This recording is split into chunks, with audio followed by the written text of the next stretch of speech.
हमारे साथ हैं जिला सहकारी बैंक के अध्यक्ष विनोद शंकर दुबे। जिला सहकारी बैंक बलिया के लिए क्या बेहतर कर रहा है, किसानों के लिए, लोगों के लिए, ये बात करते हैं।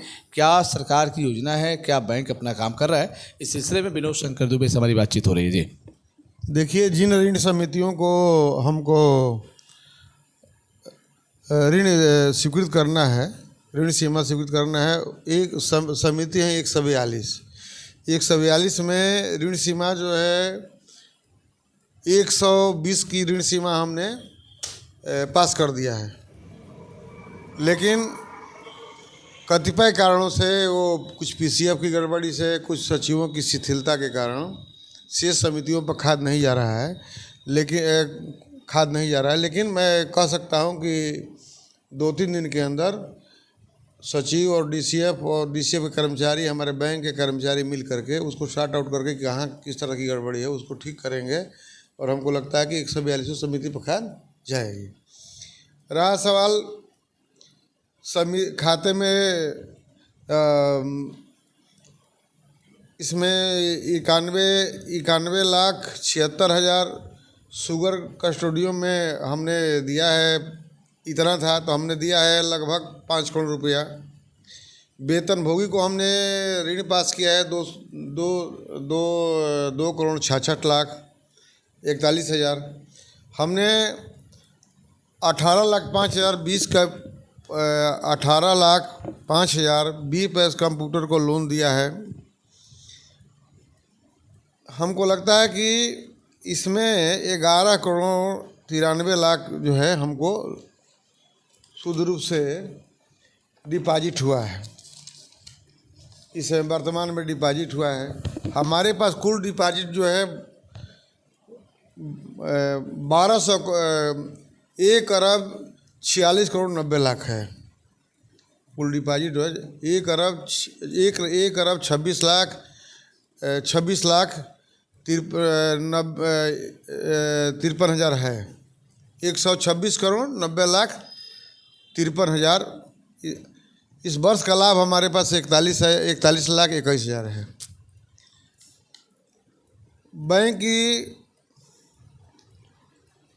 बैंक में कर्मियों की जो कर्मचारी हैं बहुत कमी थी, तो इस बार सरकार ने अधियाचन मांगा है। हमको लगता है कि इस बार बैंक मैनेजर से लेकर के और कैशियर की और चपरासियों की नियुक्ति हमको लगता है कि दिसंबर के पहले हो जाएगी। और बैंक को प्राप्त लाइसेंस में निर्धारित शर्तों के अनुसार RKBI एवं वेतनभोगी समितियों को ऋण वितरण किया जा रहा है। अन्य ऋणों के वितरण हेतु प्रबंध समिति द्वारा निर्णय लिया जाना शेष है। हमको लगता है कि नाबार्ड एवं शीर्ष बैंक की अनुमति प्राप्त होते ही ऋण वितरण प्रारंभ किया जाएगा और हम बोर्ड की बैठक बुलाएंगे। उसमें जो है सारे बैंक के डायरेक्टर रहेंगे। हमको लगता है कि जो हम केवल 2 प्रकार के ही लोन दे रहे हैं, एक समिति को लोन दे रहे हैं, ऋण सीमा पास कर रहे हैं, एक जो है KCC दे रहे हैं, किसानों को दे रहे हैं। तो हम ये चाह रहे हैं कि जो भूमि बंधक रख करके जो शहर की ज़मीनें हैं, जो भूमि अपना बंधक रख करके पैसा लेना चाहता है या बेरोजगार लड़के लोन लेना चाहते हैं, कोई गाड़ी पर लोन लेना चाहता है, तो हमको लगता है कुछ ही दिनों में हम उसको भी लोन देना प्रारंभ करेंगे। और जो 3 वर्ष के पहले या कई करोड़ के घाटे में यह बैंक था, हमको लगता है कि करोड़ों के लाभ में हम सब डायरेक्टर और हमारे सभी डायरेक्टर, सभी कर्मचारी अधिकारी मिल करके और उसको आगे बढ़ाने का काम किए हैं। हमको लगता है कि सबके अथक प्रयास से यह बैंक प्रदेश के एक बैंकों में अच्छे रूप में गिना जाएगा, ऐसा मेरा विश्वास है। कितनी योजनाओं पे काम हो रहा है, कितने आपके पास है कार्यक्रम? देखिए, योजनाएं तो हमको लगता है कि लगभग 50 योजनाएं प्रदेश में चल रही हैं। और जितना सफल सहकारिता मंत्री JPS राठौर जी, हमको लगता है कि जितने सहकारिता मंत्री हुए, अगर सबसे कहा जाए तो सबसे अगर बढ़िया कोई सहकारिता मंत्री के रूप में अगर कोई है तो केंद्र में अमित शाह जी, जो सरकार ने अलग से मंत्रालय बनाया उसमें अमित शाह जी, और JPS राठौर जी।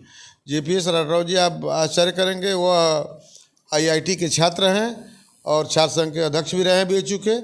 और उनकी सोच इतनी बड़ी है कि हर समिति पर जन औषधि केंद्र खुल जाए, वहीं से दवा मिले, बच्चों की पढ़ाई के लिए जो बेरोजगारों को लोन देना है, चाहे नौजवानों को लोन देना है, चाहे वो पढ़ाई लिखाई के लिए लोन देना है, वह समिति के द्वारा ही प्रारंभ हो, ऐसा उनकी सोच है। और एक और योजना है जो 5 लाख रुपया बिना ब्याज के बेरोजगारों को हम देना चाहते हैं, लेकिन अभी हमारे बैंक में वह 16 बैंकों में, प्रदेश के 16 बैंकों में लागू नहीं है, इसलिए बलिया में लागू नहीं है। तो अभी हम चाहते हैं कि अपने डायरेक्टरों के सलाह मशविरा करके और उस योजना को जो 5 लाख रुपये माने 12 महीने 5 लाख रुपया देने पर 1 रुपया लोन नहीं, 1 रुपया उस पर ब्याज नहीं लगेगा, उसको हम लाने का प्रयास कर रहे हैं। बहुत बहुत धन्यवाद। तो बात हो रही थी जिला सहकारी बैंक के अध्यक्ष विनोद शंकर दुबे से। उन्होंने बताया कि बैंक की क्या योजना है जो जन जन तक पहुँच रहा है। फिर हम आपसे जुड़ेंगे। नमस्कार।